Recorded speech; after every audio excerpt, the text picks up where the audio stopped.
আবার শুরু হলো লাইভ। আজকে আমরা যেটা নিয়ে আলোচনা করব সেটা হচ্ছে ধর্মনিরপেক্ষতা, সেকুলারিজম বা ইহলৌকিকতা। এইমাত্র আমি আমার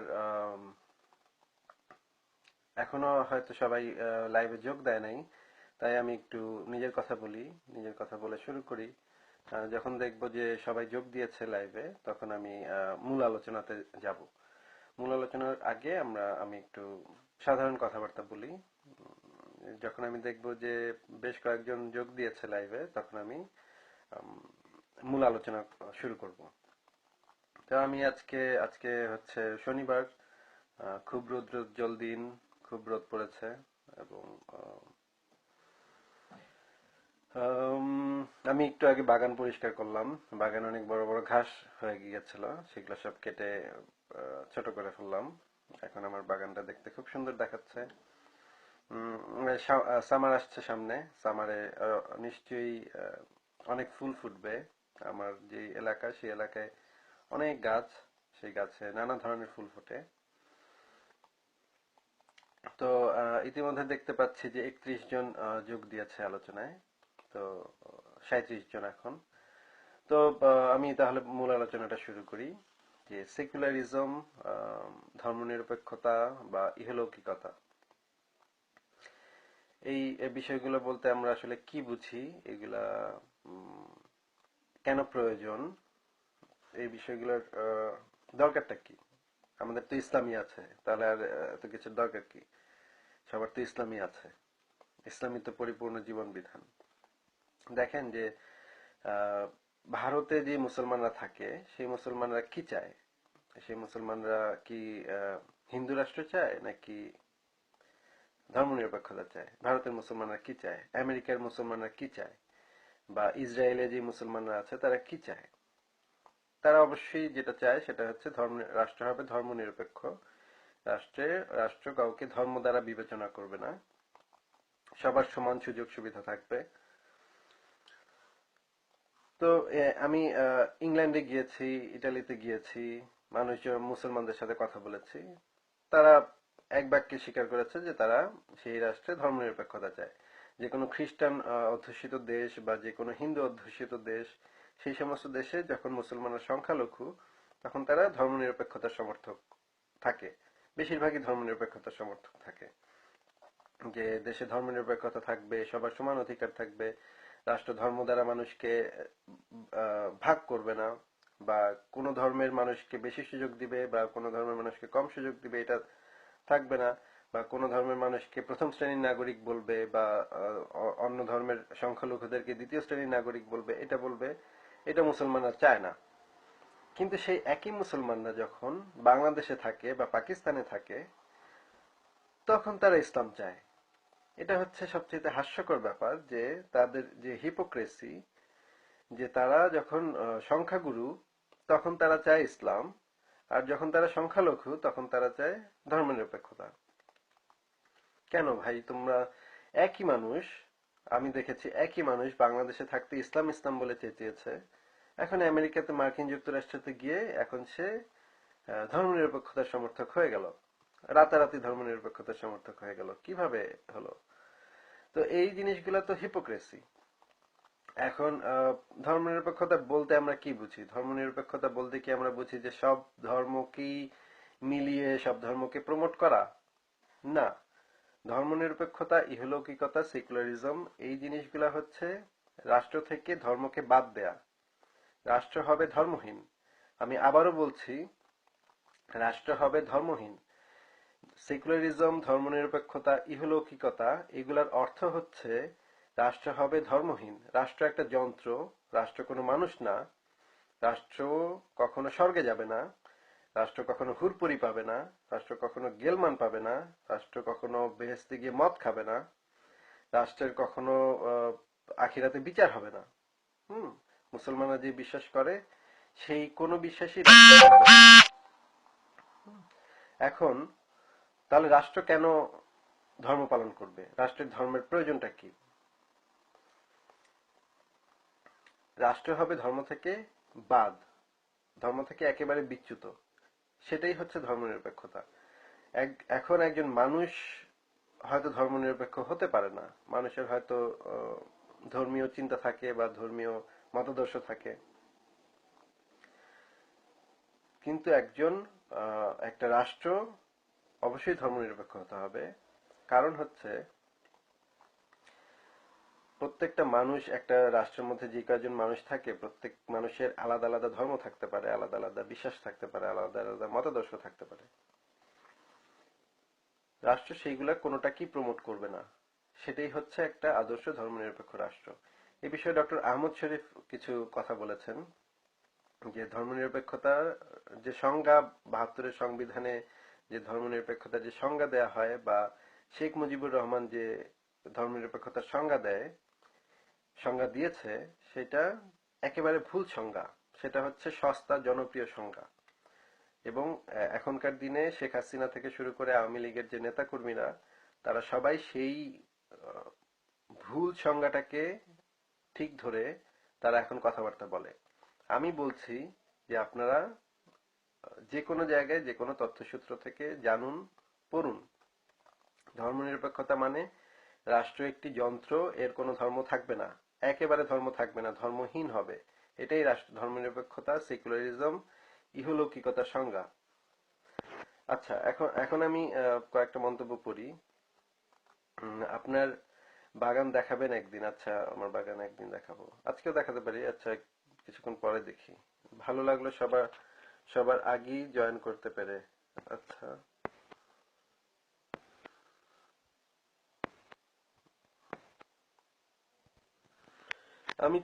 দেখেন, আমি তো জোরে কথা বলছি। এখন ভয়েস আপনি শুনতে না পেলে, একজন লিখেছেন ভয়েস শুনতে পাচ্ছেন না। এখন ভয়েস শুনতে না পেলে চেষ্টা তো করছি, এখন কি করার আছে? আমি বুঝতে পারছি না আমি কি করব। হয়তো একটা মাইক্রোফোন কিনতে পারি। তাহলে সামনের সপ্তাহে আমি একটা মাইক্রোফোন কিনবো, যেটা দিয়ে কথা বলা যায়।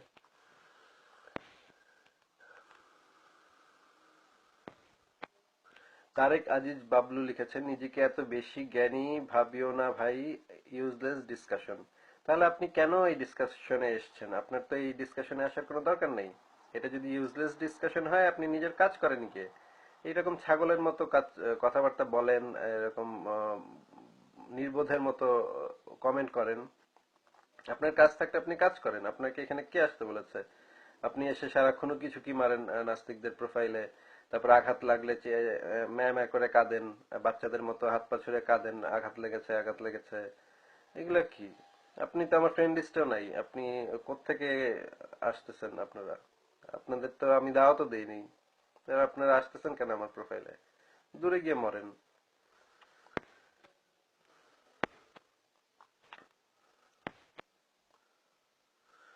সুদীপ্ত বরুণ দাস রাজীব লিখেছেন, ধর্মনিরপেক্ষতা কি ধর্ম পালনের স্বাধীনতা দেয়? হ্যাঁ, ধর্মনিরপেক্ষতা ধর্ম পালনের স্বাধীনতা দেয়, তবে ধর্ম পালন হচ্ছে মানুষের ব্যক্তিগত বিষয়। এই বিষয়ে রাষ্ট্র নাক গলাবে না। ধর্মনিরপেক্ষ রাষ্ট্র কখনো ব্যক্তির ধর্ম পালনে নাকই গলায় না। না গলানো মানে হচ্ছে আপনি ধর্ম পালন করেন কি পালন করেন না, সেটা নিয়ে রাষ্ট্র কোনো মাথায় ঘামাবে না। এখন আপনি বাসায় বসে নামাজ পড়েন নাকি পূজা করেন, তা দিয়ে রাষ্ট্রের কিছু যায় আসে না।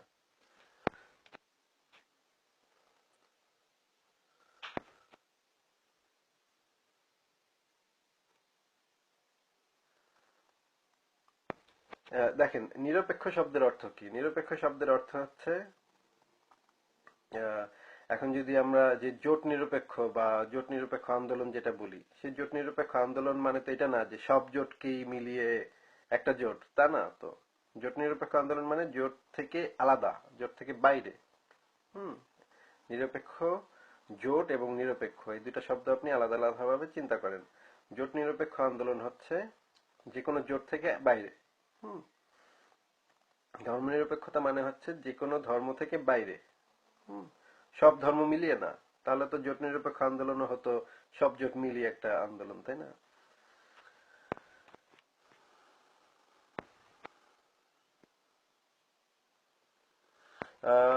বাসু ঘালি লিখেছেন, Asif please tell me what is the difference between atheism and secularism or similarities. Atheism হচ্ছে ব্যক্তির অবিশ্বাস। হুম অ্যাথিজম ব্যক্তি নির্ভর। সেকুলারিজম হচ্ছে রাষ্ট্র নির্ভর, সেকুলারিজম একটা রাজনৈতিক মতাদর্শ। আর এথিজম একটা ব্যক্তি কেন্দ্রিক মতাদর্শ। মানুষ রাষ্ট্র নাস্তিক হতে পারে না, হুম, বা রাষ্ট্র আস্তিকও হতে পারে না। রাষ্ট্র এই বিষয়গুলো নিয়ে ডিল করে না। রাষ্ট্র তো বেহেস্তে যাবে না, সুতরাং রাষ্ট্র এই জিনিসগুলো নিয়ে ডিলই করে না। রাষ্ট্র বিজ্ঞানে এই জিনিসগুলো নিয়ে ডিল করা হয় না, আধুনিক রাষ্ট্রবিজ্ঞানে। আর অ্যাথিজম হচ্ছে ব্যক্তির অবিশ্বাস। একজন মানুষ বিশ্বাসী হতে পারে, একজন মানুষ অবিশ্বাসী হতে পারে। তো এইখানে ব্যাপারটা আলাদা। আর অ্যাথিজম সরাসরি সেভাবে রাজনৈতিক মতাদর্শ না। অ্যাথিজম হচ্ছে, নাস্তিক্যবাদ হচ্ছে একটি দার্শনিক মতবাদ, এটা কোনো রাজনৈতিক মতবাদ না। অ্যাথিজম, তবে এটা ঠিক যে অ্যাথিজমকে ব্যবহার করে অনেক স্বৈর শাসক অতীতে নাস্তিকতাবাদ প্রতিষ্ঠার চেষ্টা করেছিল। আমরা সেগুলোরও বিরোধিতা করি। যেমন স্ট্যালিন থেকে শুরু করে এরকম যারা স্বৈরশাসক ছিলেন, তারা নাস্তিক্যবাদ প্রতিষ্ঠা করার জন্য মানুষ হত্যা করা শুরু করেছিলেন।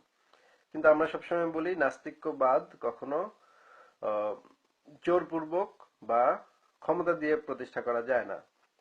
এখানে ব্যাপার হচ্ছে স্ট্যালিনের মতো যারা স্বৈরশাসক ছিলেন, তারা কি করতে চেয়েছিলেন? আসলে তারা যেটা করতে চেয়েছিলেন সেটা হচ্ছে সমাজতন্ত্র প্রতিষ্ঠা করতে চেয়েছিলেন, কমিউনিজম প্রতিষ্ঠা করতে চেয়েছিলেন। তারা যে নাস্তিক্যবাদ প্রতিষ্ঠা করতে চেয়েছিলেন তা না, তারা আসলে কমিউনিজম প্রতিষ্ঠার জন্য নাস্তিক্যবাদকে ব্যবহার করেছিলেন। এখন নাস্তিক্যবাদ কখনো নাস্তিক্যবাদ মানুষের একদমই অবিশ্বাসের ব্যাপার। এইখানে জোরাজুরির কিছু নাই। মানুষ যদি যুক্তি বোঝে, মানুষ যদি শিক্ষিত হয় আস্তে আস্তে, তখন মানুষ এমনিতেই নাস্তিক হবে। নাস্তিক্যবাদের কোনো বইতে বলা নাই যে মানুষকে জোর করে নাস্তিক বানাতে হবে। চিলে কোঠার গদ্যকার লিখেছেন, বিতর্ক করা কি পছন্দ করেন? হ্যাঁ, আমি বিতর্ক খুব পছন্দ করি।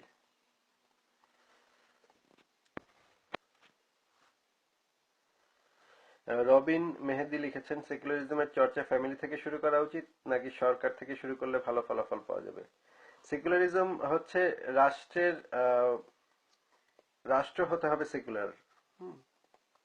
এখন ব্যক্তি সেকুলার নাও হতে পারে। ব্যক্তির দেখেন, আহ, ব্যক্তির নানা ধরনের টানাপোড়েন থাকে, ব্যক্তির নানা ধরনের বিশ্বাস থাকে। কিন্তু রাষ্ট্র হতে হবে সেকুলার। সুতরাং রাষ্ট্রকে আগে সেকুলারিজমের চর্চাটা করতে হবে এবং শিক্ষা কাঠামোতে সেই সেকুলারিজমের চর্চাটা ঢুকাতে হবে। এরপর জনগণ ধীরে ধীরে সেকুলারিজমের, এখন এখানে ব্যাপার হচ্ছে যে, হ্যাঁ, এটা একটা ভালো প্রশ্ন যে মানুষ আগে সেকুলার হবে নাকি রাষ্ট্র আগে সেকুলার হবে। এখন এই দায়িত্বটা হচ্ছে গিয়ে মানুষ, দেশের শিক্ষিত সমাজের উপরে। দেখেন আমাদের দেশের মতো মানে অশিক্ষিত একটা দেশ, যেই দেশে বেশিরভাগ মানুষই অশিক্ষিত, বেশিরভাগ মানুষ পড়তে জানে না, সেই দেশে আপনি আশা করতে পারেন না যে বেশিরভাগ মানুষ সেকুলার সেকুলার হয়ে যাবে বা মুক্ত চিন্তা করবে বা বড় বড় দার্শনিক বিষয় নিয়ে চিন্তা করবে। এগুলা আশা করা যায় না। তাদের জ্ঞানের লেভেল খুব কম। এখন যে শিক্ষিত সমাজ আছে, যে সমাজের যে শিক্ষিত অংশ, যারা একটু সুবিধা পাচ্ছে, তাদের দায়িত্ব হচ্ছে, তাদের দায় হচ্ছে যে রাষ্ট্রকে সেকুলার হওয়ার জন্য চাপ সৃষ্টি করা। তাহলে সেই রাষ্ট্র যখন সেকুলার হবে, তখন সেই সেকুলারিজমের সুফল সেটা অশিক্ষিত মানুষও পাবে, শিক্ষিত মানুষও পাবে। এটা হচ্ছে শিক্ষিত মানুষের দায়, শিক্ষিত মানুষের সামাজিক দায়বদ্ধতা বা নাগরিক দায়বদ্ধতা। কিন্তু আমাদের দেশের শিক্ষিত সমাজ যেটা তৈরি হয়েছে, সেটা হয়েছে মধ্যবিত্ত সমাজ। তো মধ্যবিত্ত সমাজ সবসময় একটু সুবিধাবাদী ধরনের হয়। তারা, আমাদের মধ্যবিত্ত সমাজটা সেইভাবে শিক্ষিত হয়ে উঠতে পারে নাই। সেই কারণে মধ্যবিত্ত সমাজটা সবসময় বিশ্বাসঘাতকতা করেছে, যাদের তাদের সাথে বিশ্বাসঘাতকতা করেছে যারা দরিদ্র মানুষ। এখন দেখেন, একটা বিষয় নিয়ে আলাপ করি। যেমন ধরেন দারিদ্র্য। হুম দারিদ্র্য ব্যাপারটাকে আমাদের বুদ্ধিজীবীরা বা আমাদের সাহিত্যিকরা খুব মহান একটা ব্যাপার হিসেবে প্রতিষ্ঠা করার চেষ্টা করেছে। হুম কিন্তু দারিদ্র্য বিষয়টা তো কোনো মহান বিষয় না। দারিদ্র্য বিষয়টাকে যখন আমরা মহান হিসেবে জনগণের কাছে উপস্থাপন করব, তখন আসলে আমরা এক ধরনের প্রতারণা করতেছি জনগণের সাথে। যে আহ, যারা আহ, খেতে পাচ্ছে না, যারা পড়তে পারছে না, যাদের কোনো আহ, কিছুই নাই, তাদের সাথে এক ধরনের উপহাস করতেছি আমরা দারিদ্রকে মহান হিসেবে উপস্থাপন করে, যে তোমরা সারা জীবন দরিদ্র থাকো, তোমাদের আর উন্নতির দরকার নেই, তোমরা দরিদ্র আছো, তোমরাই মহান। হুম। এই এক ধরনের ছেলে ভুলানো কথা আমাদের বুদ্ধিজীবী সমাজ, শিক্ষিত সমাজ দরিদ্রদের বলে, দরিদ্রদের এক ধরনের প্রবোধ দেওয়ার চেষ্টা করে। দারিদ্র কোনো মহান বিষয় না, মানুষের উচিত পরিশ্রম করা, পরিশ্রম করে নিজের ভাগ্যের উন্নতি করা, এবং যার মেধা আছে সেই মেধা দিয়ে কাজ করবে, যার শারীরিক শক্তি আছে সেই শারীরিক শক্তি দিয়ে কাজ করবে, এবং এগুলা দিয়ে মানুষ ধীরে ধীরে উন্নতি করা উচিত। দারিদ্রকে মহান হিসেবে উপস্থাপন করার দরকার নেই। এখন আহ, অশিক্ষাকেও মানে মহান হিসেবে উপস্থাপন করার চেষ্টা করা হয়। হুম। এই যে আমাদের রাজনীতিবিদরা যে 2 দিন পর পর দেখবেন যে অশিক্ষিত মানুষের জন্য নাকে কান্না কাঁদে, কিন্তু অশিক্ষা কোনো মহান বিষয় না, দারিদ্র কোনো মহান বিষয় না, ধুকে ধুকে মরা কোনো মহান বিষয় না। এইগুলার পিছনে মানুষের পরিশ্রম করা উচিত, মানুষের পরিশ্রম করে নিজের এই জিনিসগুলো পরিবর্তন করা উচিত। হুম। এখন ধরেন মাদ্রাসার ছাত্ররা, মাদ্রাসার ছাত্ররা শিক্ষা বঞ্চিত, মাদ্রাসা মাদ্রাসার ছাত্ররা শিক্ষা পাচ্ছে না, আধুনিক শিক্ষা পাচ্ছে না, আধুনিক শিক্ষা থেকে তারা বঞ্চিত। এখন এই ব্যাপারটাকে তো মহান হিসেবে উপস্থাপনের দরকার নেই। আপনার সত্য বলতে হবে যে মাদ্রাসার ছাত্ররা পর্যাপ্ত শিক্ষা পাচ্ছে না, তারা এক ধরনের প্রাগৈতিহাসিক শিক্ষা পাচ্ছে। এখন এই জিনিসটাকে যখন আমরা মহান হিসেবে উপস্থাপন করব, তখন মানুষ আরো মাদ্রাসা শিক্ষার প্রতি উপরে ঝুঁকে পড়বে। এখন দেখবেন যে আমাদের রাজনীতিবিদদের ছেলেমেয়েরা সব ইংলিশ মিডিয়াম স্কুলে পড়ে, বা বিদেশে পড়ে, আমেরিকাতে পড়ে, ইংল্যান্ডে পড়ে, কিন্তু তারা মাদ্রাসা শিক্ষার জন্য নাকে কান্না কাঁদে। এখন এই জিনিসগুলো তো তারা এই মাদ্রাসা শিক্ষাকে ব্যবহার করছে, মাদ্রাসা শিক্ষার কোনো উন্নতি ঘটানোর কোনো তাদের ইচ্ছা নাই, মানুষকে অশিক্ষিত রাখতে তারা ইচ্ছুক, এবং তারা বলবে যে হ্যাঁ মাদ্রাসা শিক্ষা খুব ভালো, মাদ্রাসা শিক্ষার জন্য তাদের হৃদয় কাঁদে। তো এই জিনিসগুলা থেকেই তো এখন এই জায়গা থেকে উত্তরণের উপায় কি? এই জায়গা থেকে উত্তরণের উপায় হচ্ছে মানুষ, শিক্ষিত সমাজ, যারা বুদ্ধিজীবী সমাজ, তাদের এখানে এগিয়ে আসতে হবে এবং সরকারের উপর চাপ সৃষ্টি করতে হবে।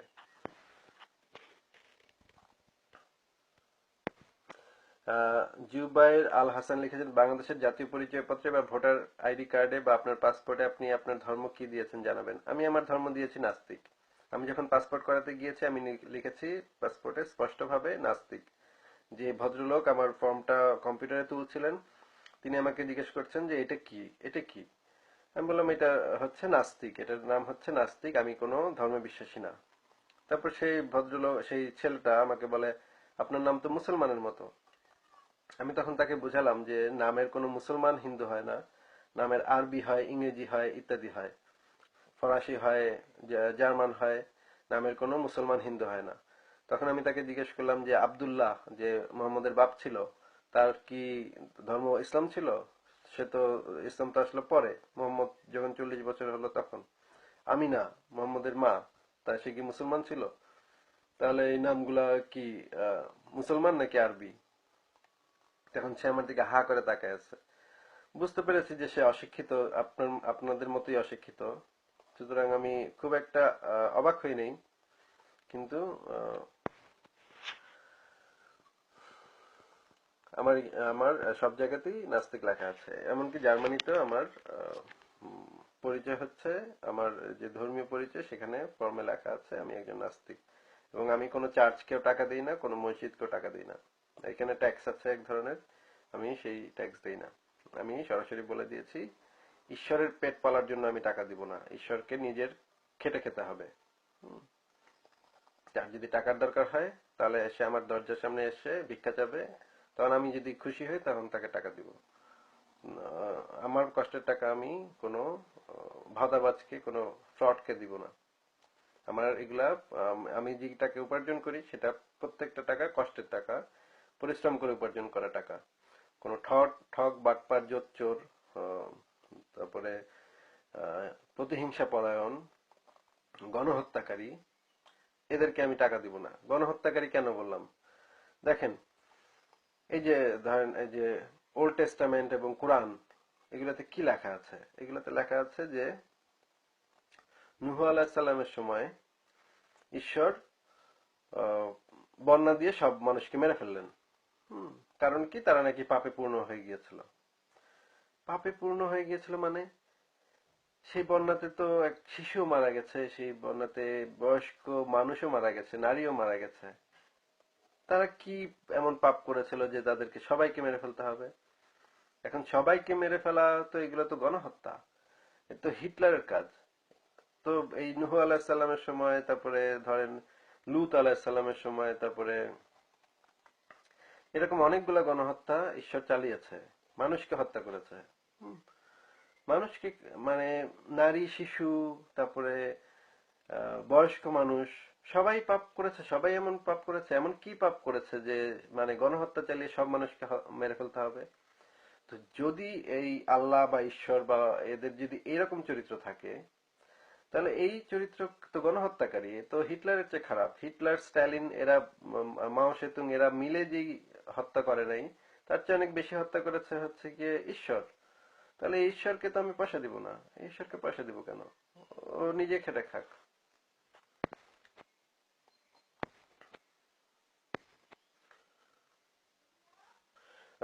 আমি জম লিখেছেন, Asif, what do you think about religious studies at school?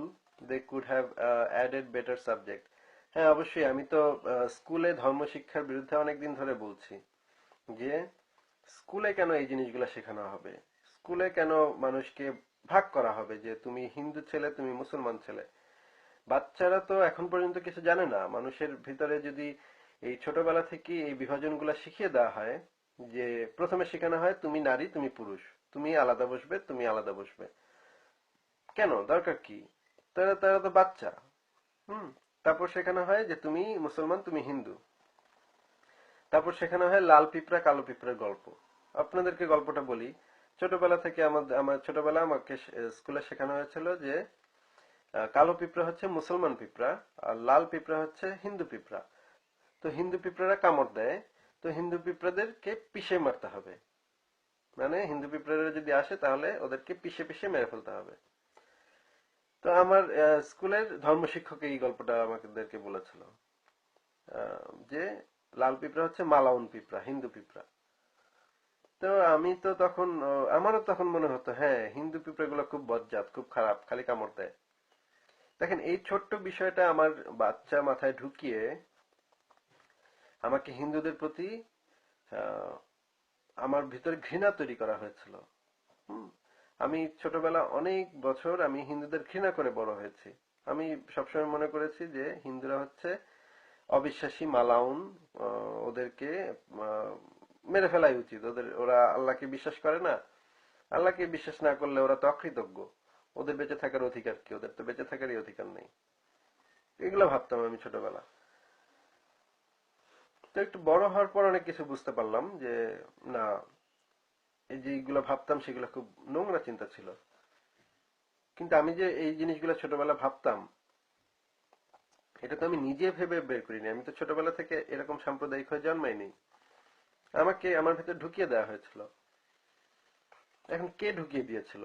ঢুকিয়ে দিয়েছিল আমার ধর্ম শিক্ষক, আমার আহ, মসজিদের ইমাম, আমার এলাকায় যে ওয়াজ করতো, ইসলামী ওয়াজ করতো সেই লোক। এই লোকগুলো আমার ভিতরে ঢুকিয়ে দিয়েছে এই জিনিসগুলা। এই জিনিসগুলো আমার অনেকদিন বহন করতে হয়েছে। তারপরে এই জিনিসগুলোকে ঝেড়ে ফেলতে আমার অনেক পরিশ্রম করতে হয়েছে, আমার অনেক বই পড়তে হয়েছে। আমার আমার সৌভাগ্য যে সেই সময় আমি আরজ আলী মাতুব্বর, তারপরে ডক্টর আহমদ শরীফ, ওনাদের বই পেয়েছিলাম, হুমায়ুন আজাদ, তারপরে তসলিমা নাসরিন, তারপরে এরকম অনেক ভালো ভালো বই পেয়েছিলাম। বার্টন রাসেলের বই পেয়েছিলাম। এরকম অনেক বই পেয়ে আমি নতুন একটা জগৎ পেয়েছিলাম। বেশ কিছু রাশিয়ান বই পেয়েছিলাম। রাশিয়ান যে বইগুলো ছিল, প্রগতি প্রকাশনী, রাদুগা প্রকাশনী, এই প্রকাশনীগুলোর বইগুলা আমাকে অনেক সাহায্য করেছে এই জায়গাটা থেকে উঠে আসতে। কিন্তু আমাকে স্ট্রাগল করতে হয়েছে, এইটার জন্য আমাকে অনেক স্ট্রাগল করতে হয়েছে। আমি তো ছোটবেলা সাম্প্রদায়িক ছিলাম, কিন্তু জন্মের সময় সাম্প্রদায়িক ছিলাম না, আমার ভেতরে সাম্প্রদায়িকতা ঢুকানো হয়েছিল। পরে আমি সেগুলো থেকে বের হয়ে এসেছি। কিন্তু আমি জানি যে অনেক মানুষ সেই সাম্প্রদায়িক চিন্তা থেকে বের হতে পারে না। আমি না হয় সৌভাগ্যক্রমে কিছু বই পেয়েছিলাম, কিন্তু আমাদের দেশের অসংখ্য কিশোর তারা সেই সুযোগটা পায়নি। আমি তাদের জন্য দুঃখিত হই যে আমি যে একটা সুযোগ পেয়েছিলাম। তবে আমি যে সুযোগ পেয়েছি, আমি যে আসমান থেকে বইগুলো পেয়েছি তা না। আমাকে টিফিনে দেয়া হতো 3 টাকা, আমাকে প্রতিদিন বাসা থেকে 3 টাকা দেয়া হতো। 3 টাকা আমি টিফিনে কিছু না খেয়ে সেই 3 টাকা জমাতাম। হুম। সেই 3 টাকা জমিয়ে জমিয়ে আমি 10 দিন পরে একটা বই কিনতাম। এমনকি আমি বই চুরি পর্যন্ত করতাম, আমি পাবলিক লাইব্রেরিতে গিয়ে বই চুরি করতাম। আমার খুব পছন্দ হতো একটা বই, কিন্তু আমার কেনার পয়সা নেই, তখন আমি বইটা চুরি করতাম। বইটা চুরি করে পড়তাম, আবার মাঝে মাঝে গিয়ে ফেরত দিয়ে আসতাম সেই লাইব্রেরিতে। একবার ফেরত দিতে গিয়ে আমি ধরা পড়েছিলাম, যে আমি চুরি করতে গিয়ে ধরা পড়ি নাই, ফেরত দিতে গিয়ে ধরা পড়ে গেছি। তখন আমাকে ধরছে সে লোক, আমাকে বলে যে কি ব্যাপার, তুমি বই চুরি করছো কেন? আমি বলি আমি তো বই চুরি করিনি, আমি ফেরত দিতে আসছি। আমি তো আজকে আজকে নিতে আসিনি, আজকে দিতে আসছি। তখন ওই লোকটা আমাকে বলল যে বাবা তুমি আহ, যদি বই লাগে তাহলে আমার থেকে চেয়ে নিয়ে যেও, আর নিয়ে এইভাবে না বলে নিও না। তখন আমি বললাম আচ্ছা ঠিক আছে। তখন দেখলাম সে আমাকে কিছু বলে নাই, সে আমাকে ছেড়ে দিছে। তো এইভাবে আমি নিজের চিন্তা পরিবর্তন করেছি, পরিশ্রম করে, চেষ্টা করে। কিন্তু আমাদের দেশে অনেক মানুষ আছে যারা নিজের সেই মানে সাম্প্রদায়িক চিন্তাকেই লালন পালন করে।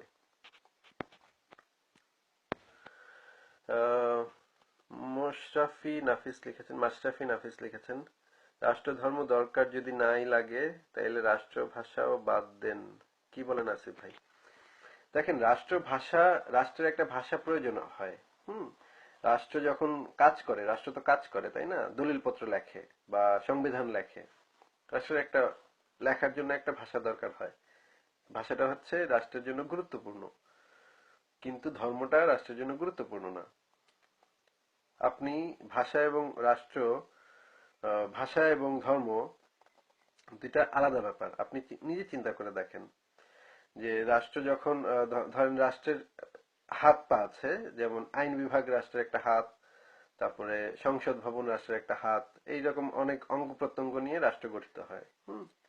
এখন সংসদ ভবনে মানুষ কি ভাষায় কথা বলবে? মানুষ তো চুপ করে আকার ইঙ্গিতে কথা বলবে না, তাই না?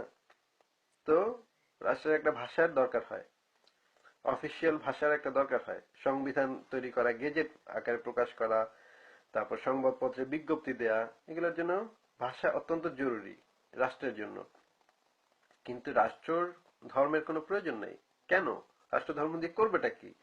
রাষ্ট্র তো নামাজ পড়বে না। হুম। রাষ্ট্র তো হজে যাবে না। রাষ্ট্র তো পরকালে বিচারের সম্মুখীন হবে না। আপনি মাথা খাটিয়ে চিন্তা করেন, রাষ্ট্রের ভাষা দরকার নাকি রাষ্ট্রের ধর্ম দরকার? কোনটা দরকার? কোনটা দরকারি জিনিস? রাষ্ট্রের আরো অনেক কিছু দরকার, যেমন রাষ্ট্রের পুলিশ বিভাগ দরকার, বা রাষ্ট্রের আহ, একটা প্রতীক দরকার, একটা ফ্ল্যাগ দরকার, যেটা অন্য যা দেশে সেই রাষ্ট্রটাকে রিপ্রেজেন্ট করবে, সেই ফ্ল্যাগটা, সেই পতাকাটা। হুম। তারপর রাষ্ট্রের একটা সঙ্গীত দরকার, যে সঙ্গীতটা আহ, গান গাবে। যখন ক্রিকেট খেলা হবে, সেই ক্রিকেট খেলার শুরুতে সেই গানটা গাবে, বা যে কোনো ধরনের রাষ্ট্রীয় অনুষ্ঠানের শুরুতে সেই গানটা গাওয়া হবে, এবং সেই গানটা রাষ্ট্রকে রিপ্রেজেন্ট করবে। হুম। রাষ্ট্রের সব মানুষকে রিপ্রেজেন্ট করবে সেই গানটা। তো এই জিনিসগুলা প্রয়োজনীয়, কিন্তু ধর্ম প্রয়োজনীয় না। ধর্ম রাষ্ট্রের জন্য ধর্ম কোনো প্রয়োজনীয় বিষয় না। হুম। এখন আপনি বলতে পারেন যে আহ, বাংলাদেশের রাষ্ট্রভাষা হচ্ছে বাংলা। এখন সবাই কি বাংলায় কথা বলে? না, সবাই বাংলায় কথা বলে না। বাংলাদেশে আরো অনেক আদিবাসী আছেন যারা বাংলা ভাষায় কথা বলেন না, যারা চাকমা, মারমা, আর সাঁওতাল, নানা ধরনের ভাষায় কথা বলেন। আমি চাই যেন বাংলাদেশের সংবিধানে তাদের ভাষারও আহ, অন্তর্ভুক্তি হোক, এবং তাদের ভাষাকেও যথাযোগ্য সম্মান দেয়া হোক। হুম। তাদের শিক্ষা ব্যবস্থা যেন তাদের ভাষাতে হয়। হুম। আমি সেটারও সমর্থক। একজন মানুষ যেন তার মাতৃভাষাতে পড়ালেখা করতে পারে, তার মাতৃভাষাতে যেন তার স্কুলের বইগুলা যেন তার মাতৃভাষাতে হয়, আমি সেটার সমর্থক। ঠিক আছে।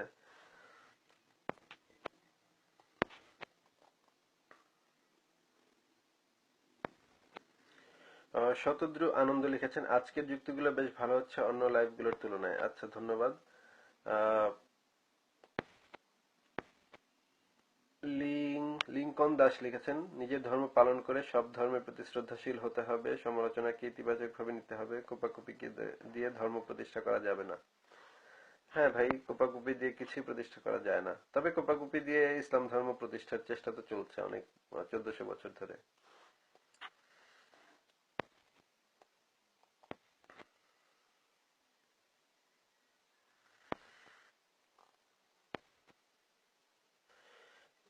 ইশতিয়াক ইমন লিখেছেন, আপনি নাস্তিক কেমনে হলেন? আমি নাস্তিক হয়েছি, আমি বিশেষ করে কোরআন এবং হাদিস পড়েছি, বুঝে পড়েছি বাংলায়, এবং আমি জানার কৌতূহল থেকে পড়েছি। হ্যাঁ, আমি কোনো বিশ্বাস থেকে না, আমি জানার জন্য পড়েছি। জানার জন্য পড়ে আমি বুঝতে পেরেছি যে এই বই কোনো আহ, আল্লাহর লেখা হতে পারে না। দেখেন, 24 ঘন্টা সে নিজের প্রশংসা, নিজের প্রশংসা, নিজের প্রশংসা, আমি এই, আমি হ্যান, আমি ত্যান। মানে এটা তো একটা মানসিক রোগীর কাজ।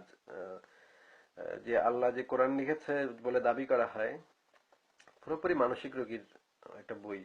সারাক্ষণ নিজের প্রশংসা, এটা সিজোফ্রেনিয়া, এটা এক ধরনের মানসিক রোগ, এটা যে সারাক্ষণ যে নিজের প্রশংসা করে। এখন এবং আরো কি ভয়ঙ্কর ব্যাপার, যে মানুষকে ভয় দেখায়, মানুষকে ভয় দেখায় যে আমাকে না মানলেই তোকে মাইরা ফেলমু, কাইটা ফেলমু, দোজকে নিয়ে পুরামু, এটা করমু, সেটা করমু। এখন আপনি দেখেন, আমাদের এলাকায় একটা ছ্যাচড়া মাস্তান ছিল, হ্যাঁ, ছ্যাচড়া টাইপের মাস্তান। সে আমাদের পকেট থেকে টাকা পয়সা নিয়ে যেত, চাঁদা নিত। হুম। সে, তাকে সম্মান করে কথা বলতে হতো, তাকে বড় ভাই বলতে হতো। হুম। না বললেই সে কিল ঘুষি মারতো ছোট বাচ্চাদের বা আমাদের।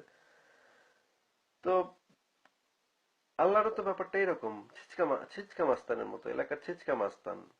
সে আর কি তার মানুষকে ভয় দেখাচ্ছে, তাকে সম্মান না করলে, তাকে বিশ্বাস না করলেই সে মেরা ফেলবে, কেটে ফেলবে। আর সম্মান করলে কি করবে? সম্মান করলে হুড়পুড়ি দিবে। হুম। আমাদের এলাকার ওই ছিচকা মাস্তানটা এই করতো। তাকে সম্মান টম্মান করলে সে দোকান থেকে একটা বিস্কুট কিনে দিত, এবং তাকে বেশি পাত্তা না দিলে সে আহ, কিল ঘুষি মারতো এবং ভয় দেখাতো। তো এই রকম কোরআন পড়লে তো একদম স্পষ্ট বোঝা যায় যে আল্লাহর চরিত্র একদম সেম, এলাকার ছ্যাচড়া মাস্তানের মতো। ভয় ভীতি দেখায়, দোজখের লোভ, দোজখের ভয় দেখায়, বেহেশতের লোভ দেখায়, এবং এগুলো করে সে সম্মান আদায় করতে চায়। কিন্তু মানুষ তো এইভাবে সম্মান দেয় না কাউকে। সম্মান, কাউকে সম্মান দিলে তার সম্মানের জায়গাটা থাকতে হয়। হুম, ভয় দেখিয়ে তো সম্মান আদায় করা যায় না।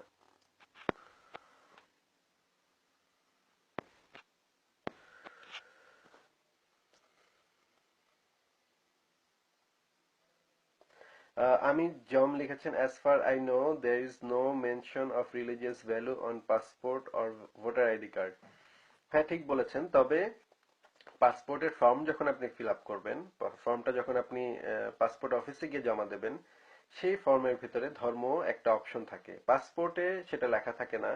কিন্তু আপনি যখন ফর্মটা অফিসে জমা দিবেন, পাসপোর্ট অফিসে জমা দেবেন, সেই ফর্মের ভিতরে ধর্মটা লেখা থাকে। আপনি এই পাসপোর্টের ফর্মটা ডাউনলোড করতে পারেন ইন্টারনেটে। ওইখানে ডাউনলোড করলেই আপনি দেখবেন যে সেখানে একটা অপশন আছে ধর্ম বিষয়ে। আমিও মনে করি যে ধর্মের আহ, কোনো মেনশন থাকা উচিত না কোনো ভোটার আইডি কার্ড বা কোনো জায়গায়।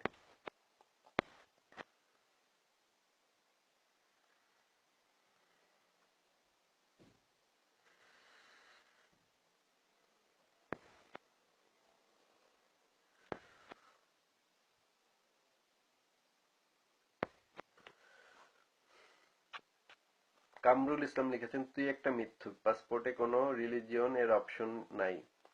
ভাই, ছাগলের মতো কথাবার্তা না বলে আমি কি বলি সেটা ভালোভাবে শোনেন। হ্যাঁ, মানে আপনারা এমনিতেই মাদ্রাসার অশিক্ষিত ছাগল, আম, কথা ঠিকভাবে শোনেন না।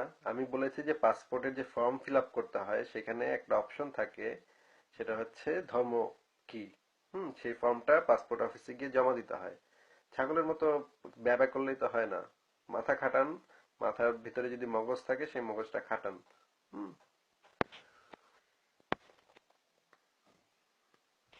অ্যানার্কিস্ট ডিসিডেন্টস লিখেছেন, পৃথিবীব্যাপী মহাপ্লাবন সত্য নয়, সত্য হলে পৃথিবীর হাজার বছরের পুরনো গাছ পাওয়া যেত না।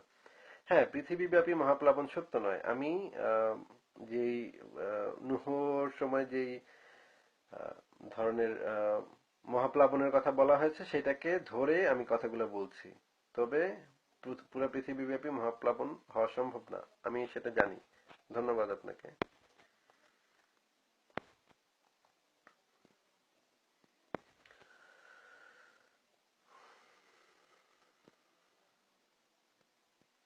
মিশুক রঞ্জন দাস লিখেছেন, ভাইয়া, if you think there is no need of religion. হ্যাঁ, আমি মনে করি মানুষের ধর্মের আর কোনো প্রয়োজন নেই। প্রাচীনকালে দরকার ছিল, মানুষ যত শিক্ষিত হয়েছে মানুষের ধর্মের প্রয়োজন ফুরিয়ে গেছে। এখন ধর্মটা শুধুমাত্র মানুষকে শোষণ করার জন্য টিকে আছে। ধর্ম হচ্ছে শোষণের হাতিয়ার, একটা বড় হাতিয়ার হচ্ছে ধর্ম। এখন মানুষকে আপনি ধর্ম দিয়ে ভুলিয়ে রাখতে পারেন। দরিদ্র মানুষ খেতে পাচ্ছে না, চিকিৎসা পাচ্ছে না, স্বাস্থ্য সেবা পাচ্ছে না, চিকিৎসা সেবা পাচ্ছে না, তারপরে খাদ্য পাচ্ছে না, বস্ত্র পাচ্ছে না, শিক্ষা পাচ্ছে না। আপনি তাদেরকে ধর্ম দিচ্ছেন, তারা ধর্ম নিয়ে নাচতে নাচতে খুশিতে নাচতে নাচতে থাকবে। তো এই মানুষগুলাকে আপনার বলতে হবে যে এই ধর্ম যে মূলাটা আপনাদেরকে দিচ্ছে সেই মূলাটা হচ্ছে, সেই মূলাটা দিয়ে অন্যান্য যে আপনাদের যে অধিকার আছে সেগুলা চুরি করা হচ্ছে। শাসক শ্রেণী যারা রাজনীতি করে তারা অন্য জিনিসগুলো চুরি করে তাদেরকে ধর্ম দিচ্ছে। যেমন ধরেন আফ্রিকায়, আফ্রিকায় কি হয়েছে, আফ্রিকাতে আহ, আফ্রিকার প্রচুর পরিমাণে খনিজ সম্পদ, সব সম্পদ আহ, ইউরোপ এবং আমেরিকার বড় বড় ব্যবসা প্রতিষ্ঠান চুরি করে নিয়ে গেছে। চুরি করে নিয়ে এখন আফ্রিকায় মানুষের খাবার নেই। এখন তারপরে তাদেরকে খ্রিস্টান মিশনারিরা এসে তাদেরকে বাইবেল উপহার দিচ্ছে। এখন বাইবেল তো সে খেতে পারবে না। এখন তাদেরকে ধর্ম শেখাচ্ছে, খ্রিস্ট ধর্ম শেখাচ্ছে, যিশুর মহানুভবতা শেখাচ্ছে, যিশু কত মহান, যিশু কত ভালো, ঈশ্বর কত ভালো, এগুলা এগুলা শেখাচ্ছে। কিন্তু এগুলা শিখিয়ে তাদের কাছ থেকে যে চুরি করে নিয়ে গেছে খনিজ সম্পদ সেগুলা ভুলিয়ে দেওয়া হচ্ছে। এবং আফ্রিকার অনেক মানুষ সেই ধর্মবোধে, ধর্মের আফিম খেয়ে তারা সেই জিনিসগুলা ভুলে যাচ্ছে যে তাদের সম্পদ চুরি করে নেওয়া হয়েছে। তো এখন এই জিনিসটা থামাতে হবে। ওই অশিক্ষিত মানুষগুলাকে বলতে হবে যে এই ধর্মগুলা সব মিথ্যা এবং তোমাদের অধিকারের জন্য তোমাদের আন্দোলন করতে হবে, যুদ্ধে নামতে হবে। তোমাদের আহ, তোমাদের যে তোমাদের থেকে যা চুরি করা হয়েছে সেগুলা তোমাদের প্রাপ্য, সেগুলো তোমাদের অধিকার। তোমরা মানুষ, তোমাদের প্রত্যেকের বেঁচে থাকার অধিকার আছে। শুধু ধর্মের ডুগডুগি বাজিয়ে চলবে না।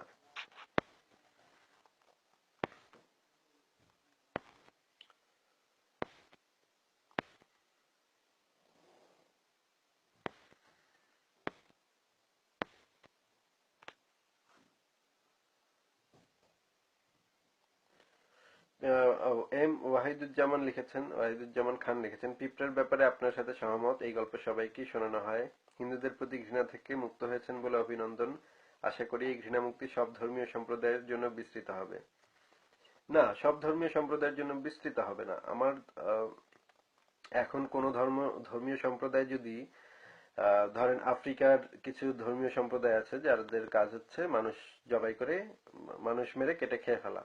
হুম, আর সেটা হচ্ছে তাদের ধর্মীয় উম, রীতি, ধর্মীয় প্রথা। এখন সেই ধর্মের প্রতি আমার ঘৃণা কখনোই যাবে না। হুম, এখন সেই ধর্মীয় সম্প্রদায়ের মানুষ যদি তাদের ধর্মীয় বিশ্বাস থেকে মুক্ত হয়, হুম, তাহলে আমি চিন্তা করে দেখব যে তাদের এই ঘৃণা থেকে আমি মুক্ত হব কিনা। কিন্তু যারা মানুষ হত্যা করে, যারা হচ্ছে গিয়ে নারীদের হত্যা করে, তাদেরকে অবশ্যই আমার ঘৃণা করতে হবে। হুম, তাদেরকে আমি ভালোবাসবো, বলবো তারা মানুষ হত্যা করে তো করুক। আচ্ছা, আপনি ভাবেন যে কোন ধর্মে যদি এরকম সিস্টেম থাকে যে ধর্ষণ ধর্ষণ করা হচ্ছে গিয়ে সেই ধর্মের একটা রীতি, এরকম আসলে আছে। আহ, আরবের অনেক বেদুইন গোষ্ঠীর ভিতরে এই ধরনের ইয়ে আছে যে মেয়েকে তুলে নিয়ে গিয়ে, এমনকি আফগানিস্তানেও এই ধরনের প্রথা আছে যে একটা মেয়েকে তুলে নিয়ে আহ, ধর্ষণ করা হয় এবং রক্তপাত করা হয়, বিছানায় রক্তপাত করানো হয়। সেটা হচ্ছে তাদের ধর্মীয় রীতি। এখন আপনি যদি দাবি করেন যে এই ধর্মের প্রতি আমি সম্মান করব, এই ধর্মকে আমি সম্মান করব, বা এই ধর্মীয় সম্প্রদায়কে আমি আহ, ভালোবাসার হাত বাড়িয়ে দিব, আপনি ভুল বুঝছেন। এই ধরনের রীতি যাদের আছে, যেই ধর্মের আছে, সেই ধর্মকে আমি কখনোই সম্মান করব না। আপনি যেটা বলছেন যে হিন্দুদের প্রতি আমার ঘৃণা মুক্ত হয়েছে কিনা, হিন্দু ধর্মের প্রতি আমার ঘৃণা মুক্ত হয় নাই। আমি হিন্দু ধর্মকে এখনো সমানভাবে ঘৃণা করি। হুম, ইসলাম ধর্মকেও ঘৃণা করি, হিন্দু ধর্মকেও ঘৃণা করি, সমস্ত ধর্মকেই ঘৃণা করি, কিন্তু মানুষকে ঘৃণা করি না। মানুষ এবং ধর্ম আলাদা ব্যাপার। হুম, আপনাকে আমি যে কথাটা বলেছি সেটা হচ্ছে হিন্দুদের ব্যাপারে, হিন্দু মানুষদের ব্যাপারে। হুম, গল্পটার যে ইয়াটা সেটা হচ্ছে হিন্দু মানুষদের ব্যাপারে, কিন্তু ধর্মীয় আহ, যে মতাদর্শ, সেটার প্রতি আমার ঘৃণা এখনো আছে, ভবিষ্যতেও থাকবে। এখন আহ, সেই মতবাদ যারা পালন করবে, যে জনগোষ্ঠী, যে সম্প্রদায় পালন করবে এবং সেই বিষয়টা থেকে সরে আসবে না, এখন যদি কোনো হিন্দু সতীদাহ প্রথা চালু করার চেষ্টা করে, আমি তাকে সমানভাবেই ঘৃণা করব। একজন মুসলমান চাপাতিবাজকে যেভাবে আমি ঘৃণা করি, আমি একজন সতীদাহ প্রথার সমর্থককে একইভাবে ঘৃণা করব। হিন্দুদের প্রতি ঘৃণা মুক্ত হয়েছি তার মানে এটা না যে আমি একজন সতীদাহ প্রথা, একটা মেয়েকে চিতায় নিয়ে যাচ্ছে আহ, পোড়ানোর জন্য, আমি তাকে ভালোবাসবো না। আমি তো কখনোই তাকে ভালোবাসবো না, তাকে আমি সমানভাবে ঘৃণা করব। কিন্তু আমি আহ, ঢালাওভাবে কোনো ধর্মের কারণে কোনো মানুষকে ঘৃণা করতে ইচ্ছুক না। কিন্তু সে যদি সতীদাহ প্রথা প্র্যাকটিস করতে চায়, আমি অবশ্যই তাকে ঘৃণা করব।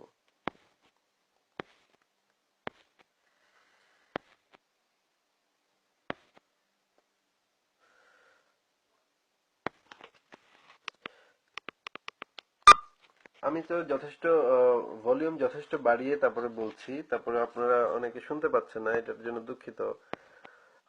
কি করতে পারি?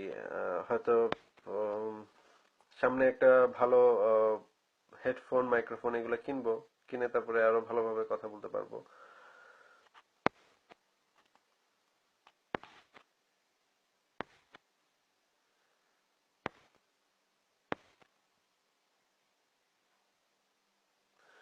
শাহরিয়ার কবির লিখেছেন, আসিফ ভাই, what do you do in Germany for living? আমি একটা চাকরি করি, সপ্তাহে 5 দিন, উম, একটা সরকারি অফিসে।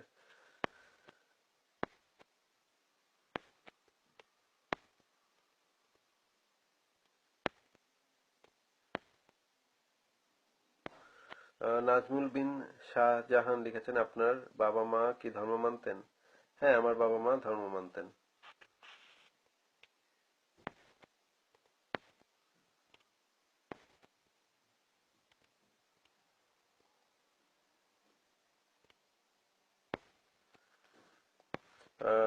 ফ্রাঙ্কলিন ফুজি লিখেছেন, মডারেটর যখন দাবি করে আইসিস এর লোকজন যে জবাই উৎসব করে সেটার দায় তাদের না, দায় তাহলে কাদের? দায় হচ্ছে, আমি মনে করি দায় ওই মডারেট লোকজনেরই বেশি। ওই মডারেট লোকজনগুলা আইসিস কে উৎসাহ দেয় এইসব কথাবার্তা বলে, আইসিস যেন আরো জবাই টবাই করে, সেটার উৎসাহ তারা দেয়। এটার জন্য পুরোপুরি দায় হচ্ছে সেই সব মডারেটদের যারা এগুলাকে আহ, এই সমস্ত কথাবার্তা বলে।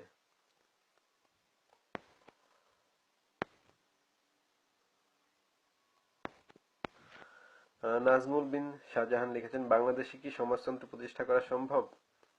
এখন যা দিনকাল দেখা যাচ্ছে তাতে মনে হচ্ছে বাংলাদেশে শরিয়া প্রতিষ্ঠা করা সম্ভব, কিন্তু সমাজতন্ত্র প্রতিষ্ঠা তো অনেক দূর। এখন শরিয়া প্রতিষ্ঠা করা সম্ভব। এই যে শেখ হাসিনা এবং স্বরাষ্ট্রমন্ত্রী একের পর এক আজে বাজে ফালতু কথাবার্তা বলে যাচ্ছে, কয়েকদিন পরে দেখা যাবে শেখ হাসিনা নিজেকে বাংলাস্তানের খলিফা দাবি করে বসছে, প্রথম মহিলা খলিফা দাবি করে বসছে।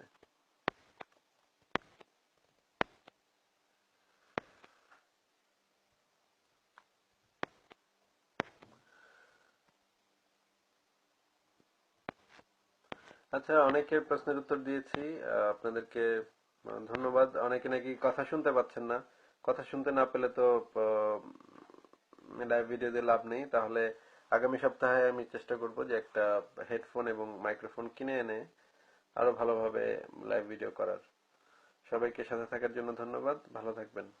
বাই।